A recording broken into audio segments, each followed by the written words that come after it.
today I'm going to talk through an example using some of the main functions of Visaco.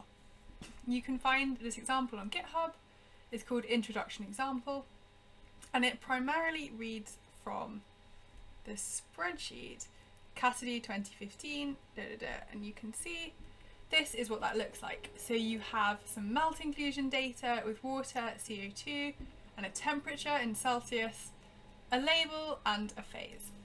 So you just need to import this wherever you're using. So if you're running this on the ENKI server, you would just press the upload button here and make sure that that file and this Jupyter Notebook are in the same folder. Okay, so first we need to pip install Visaco if you haven't already done that. You can see that's all good. Then we are loading in various Python things. So we're loading in pandas as PD, numpy as np, matplotlib, and Visaco as v. So this box here just sets some plotting parameters to my favourite. You can change these however you want. We'll just run that. So the first thing we're going to do is we're going to load in the data from that spreadsheet into this myfile object. Let's do this here. And if we want to get the data from this, we simply do myfile.getData, and we're going to call this data, and then we can have a look at this. Generally in Jupyter Lab, if you ever want to look at a variable, you can put it again at the bottom and it will display the last thing. So you can see this is exactly the data that we read in, just sorted to have sort of the ideal oxide order for Visaco. Okay, so first let's calculate some saturation pressures on these melt inclusions. So by default, Visaco is going to use MagmaSat as the solubility model.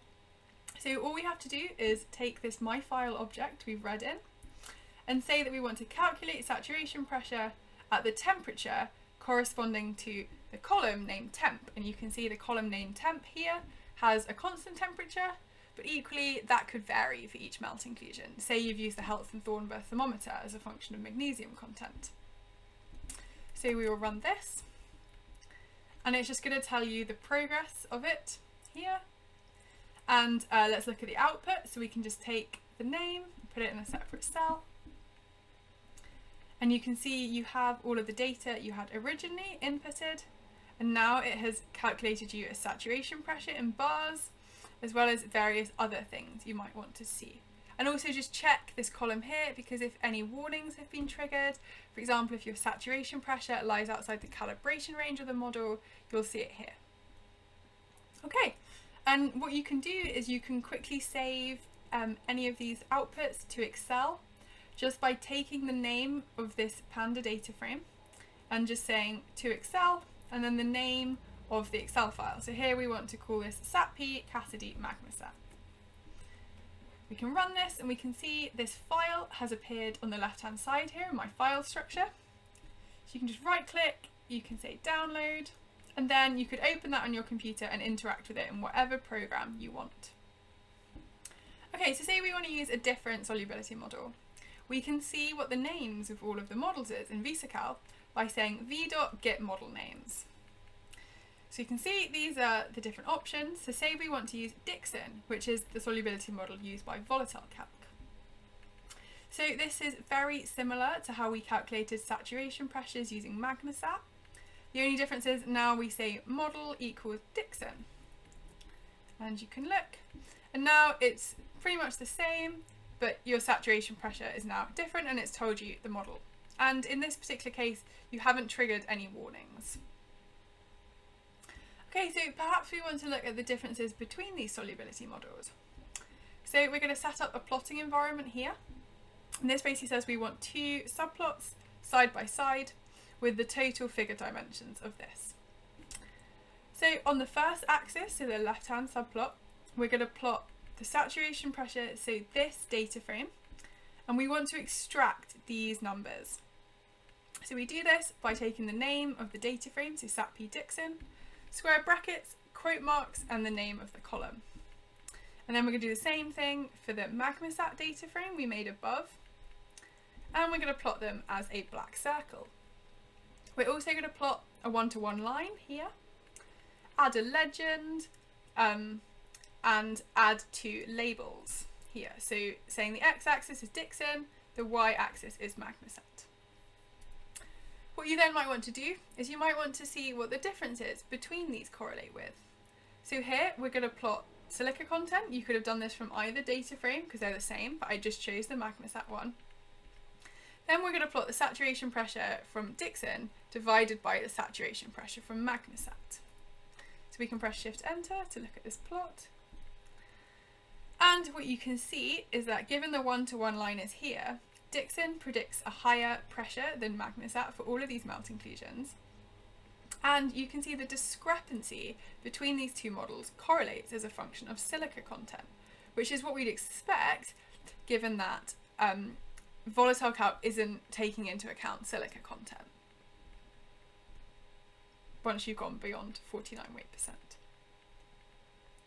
Okay, the second thing we might want to do is calculate dissolved volatiles. So here, instead of using my file, you can simply type out some major element data if you're interested. So you do this by giving it a name. So here we're calling it SSH41, and you do v.sample, and then you put the weight % of the oxides. And now, because we're operating on a single sample, not that my file structure, to call the functions, we do v.calculate dissolved volatiles. And here we say we want to do it for the sample SSH41. We want to calculate dissolved volatiles at 1000 bars, 1200 degrees C, and X fluid equals 1, which means we're in equilibrium with a pure H2O vapor. So you can run that and you can see at that pressure and temperature, 3.7 weight % of water dissolves and no CO2 because you've specified a pure water fluid. We can do the same thing. Now we're just going to say X fluid equals 0. So this is now a pure CO2 fluid. And you can see no water is dissolved, 0.048 weight % CO2. Finally, maybe you want to consider in equilibrium with a mixed fluid. So here we're saying X fluid equals 0.5. And what you can see is that now you have some CO2 and some water. You can also apply the calculate dissolved volatiles method to the whole of my file, so that's every single row in that input spreadsheet. And again, we specify the pressure, the temperature, and the proportion of fluid. And it's just going to tell you its progress, just because this can be a little bit slow, particularly if you have a lot of rows in your input file.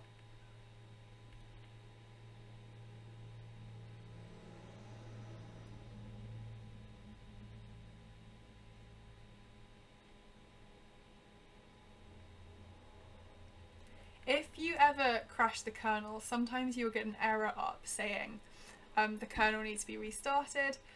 This print will stay and it will let you know what sample it broke on. And sometimes you should try restarting the kernel and running it again, but if that doesn't work, try deleting that sample from the input file and seeing if it runs through the rest of them at that point. So this can be a really useful thing to know at what point your calculation crashed. So what we can see is we have all of the input data as normal, but now we also have the amount of water and CO2 that would be dissolved at these conditions. So calculating degassing paths is very similar. So we're going to start with typing in a sample, but you'll notice above I didn't give it any volatile content because I was interested in calculating dissolved volatiles. So now I'm going to say consider that this composition has 6 weight % water and 0.03 weight % CO2. So we're going to run that. And then to operate on a single sample, we do v.calculate degassing path. We specify the sample is the name of this. We want temperatures 1200 degrees Celsius.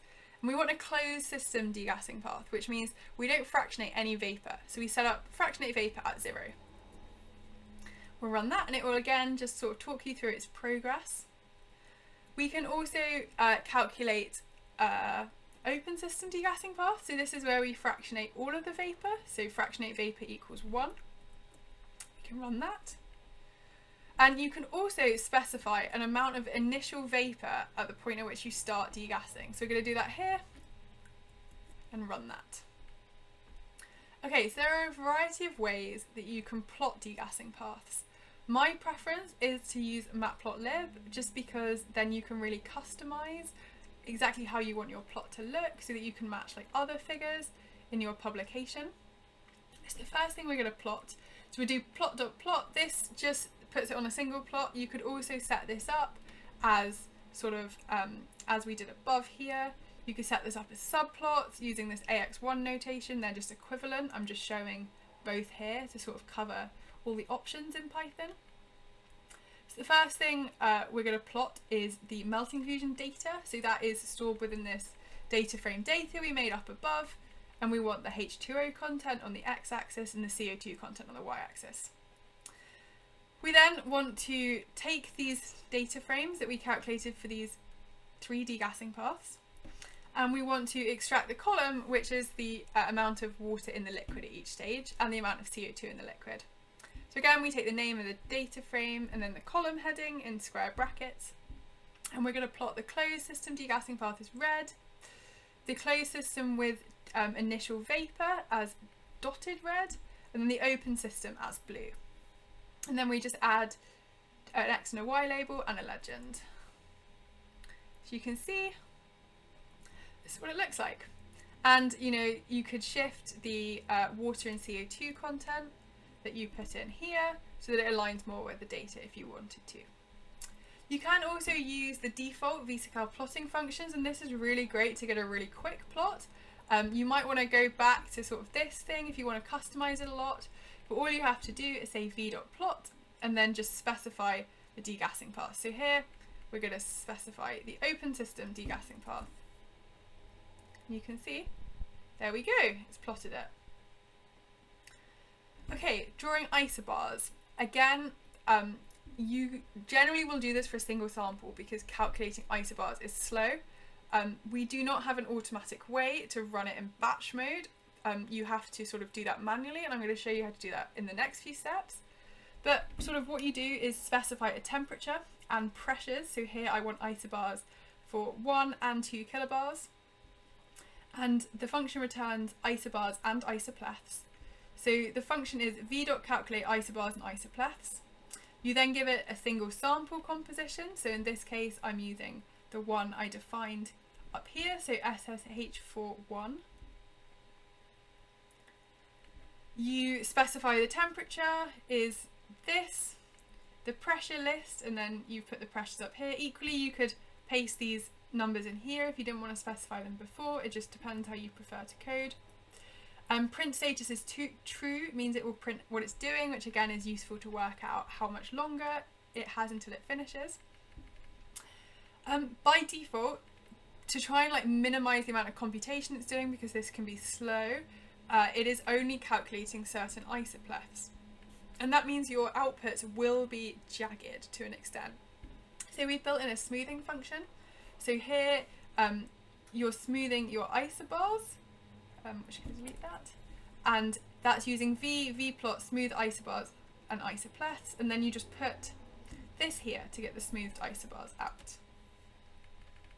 So you can see it's printing, it's calculating the isobar at 1000 bars to start with, and it's kind of flicking through the various isopleths.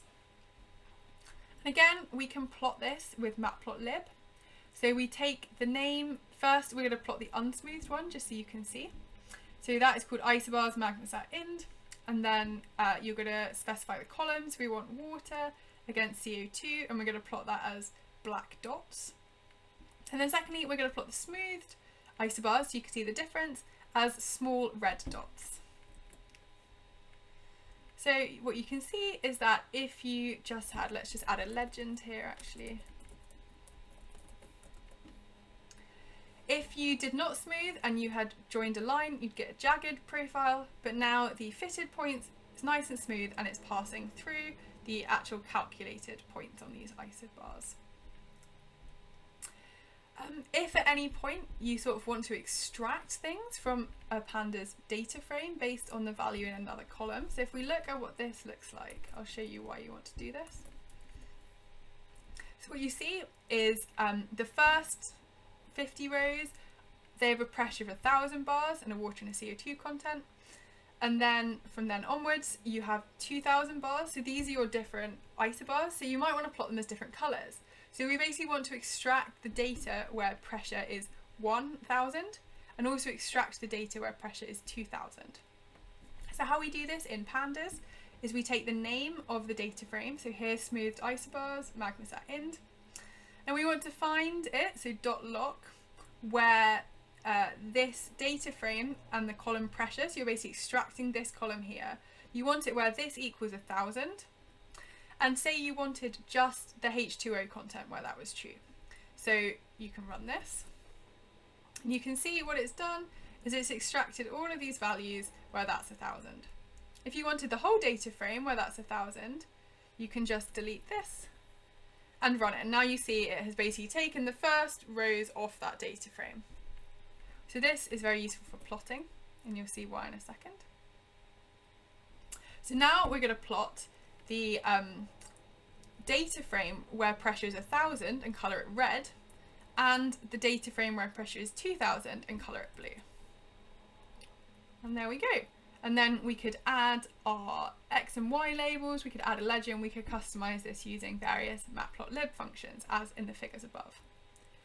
Alternatively, you can also just use Visaco's plotting functions. So again, we just do v.plot, and then isobars is smoothed isobars magmasat. And what you'll see is it pretty much does the same thing. So you can use this as a very quick way to get a plot, but if you want a plot to look a specific way, you're probably going to want to use matplotlib. Say you want to calculate isobars for an entire file, and we show the use of this in Visaco Part 2, namely in that it allows you to assess whether isobars are a good way of showing your data.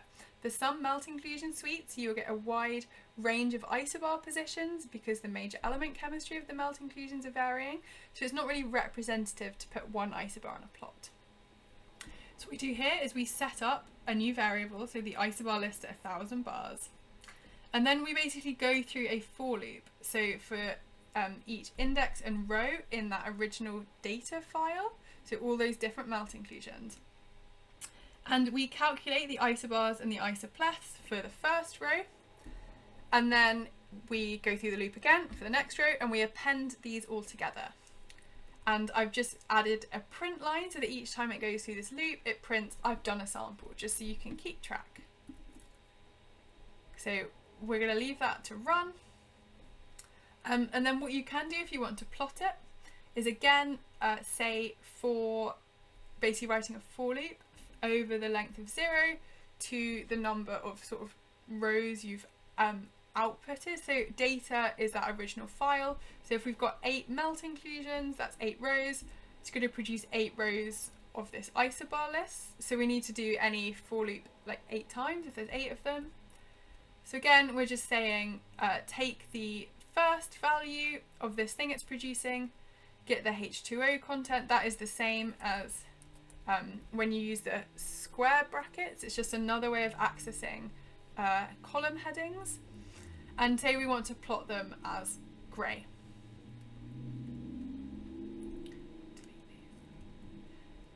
This is going to take a minute. There's a reason you don't want to do this for too many samples. What we did for one of the examples in Visaco Part 2 is there are about 120 melt inclusions. If you were to run those through the server, you would quickly exceed its like 8 GB of RAM limit. So we sorted them by magnesium and plotted 20 representative samples. So the most magnesium and the least magnesium, just to get an idea of the isobar spread, and all of the other isobars will likely lie between them. So we can just take a look at what this looks like. And you can see for this particular suite of melt inclusions, isobars for a given pressure, so at 1 kilobar, they don't span that much variation, but it is still like